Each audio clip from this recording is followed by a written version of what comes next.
Oke, baik. Bismillahirrahmanirrahim. Assalamualaikum warahmatullahi wabarakatuh. Sebelum itu, perkenalkan, nama saya Imam Habibi dari jurusan Perbankan Syariah D, ingin membawakan materi tentang Badan Wakaf Indonesia. Jadi buat teman-teman, langsung saja selamat menyaksikan.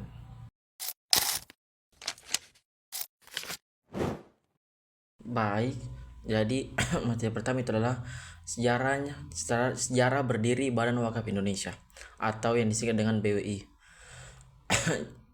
Jadi, Badan Wakaf Indonesia adalah lembaga independen yang dibentuk berdasarkan Undang-Undang Nomor 41 Tahun 2004 tentang wakaf.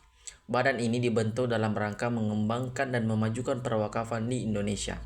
BWI dibentuk bukan untuk mengambil alih aset-aset yang selama ini dikelola oleh Nasir atau yang biasa disebut dengan pengelola aset wakaf yang sudah ada.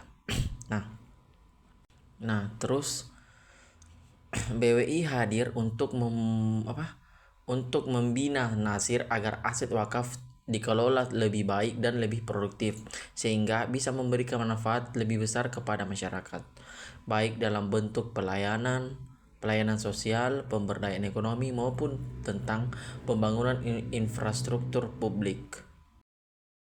Baik, terus selanjutnya itu adalah visi dan misi Badan Wakaf.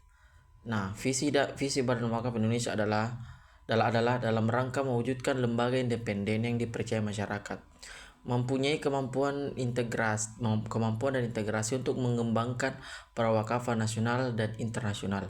Sedangkan misinya adalah menjadikan Badan Wakaf Indonesia sebagai lembaga profesional yang mampu mewujudkan potensi dan manfaat ekonomi harta benda wakaf untuk kepentingan ibadah dan pemberdayaan masyarakat.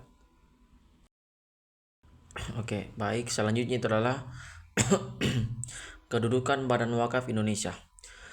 Nah, dalam Undang-Undang Nomor 41 Tahun 2004 tentang wakaf, BWI merupakan lembaga independen dalam melaksanakan tugasnya dalam rangka mewujudkan dan mengembangkan perwakafan nasional maupun internasional.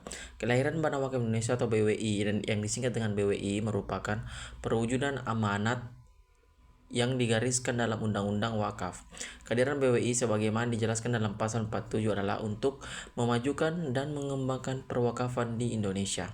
Untuk kali pertama, keanggotaan BWI diangkat oleh Presiden Republik Indonesia sesuai dengan keputusan Presiden atau yang disingkat dengan Kepres nomor 75 tahun 2007 yang ditetapkan di Jakarta 13 Juli 2007. Oke, baik. Jadi yang terakhir itu adalah syarat menjadi anggota Badan Wakaf Indonesia. Nah, dalam menjadi anggota Wakaf Indonesia tentunya memiliki syarat tersendiri yang dimana ada beberapa syarat-syarat yang harus dipenuhi untuk menjadi anggota Badan Wakaf Indonesia. Nah, jadi syarat menjadi anggota Badan Wakaf Indonesia, setiap calon anggota harus memenuhi persyaratan yang dimana ada beberapa. Itu yang pertama itu warga negara Indonesia. Nah, tentunya sebagai lembaga menjadi anggota Badan Wakaf tentunya harusnya warga negara Indonesia. Dan yang kedua adalah beragama Islam. Nah, tentu saja dalam melakukan perwakafan harus memiliki anggota itu beragama Islam. Dan yang kedua itu adalah dewasa. Dan yang keempat itu amanah. Nah, yang kelima itu mampu secara jasmani dan rohani. Yang keenam, tidak terhalang melakukan perbuatan hukum. Yang ketujuh, memiliki pengetahuan, kemampuan, dan pengalaman di bidang perwakafan atau ekonomi, khususnya di bidang ekonomi syariah. Dan yang terakhir yaitu komitmen yang tinggi untuk mengembangkan perwakafan nasional.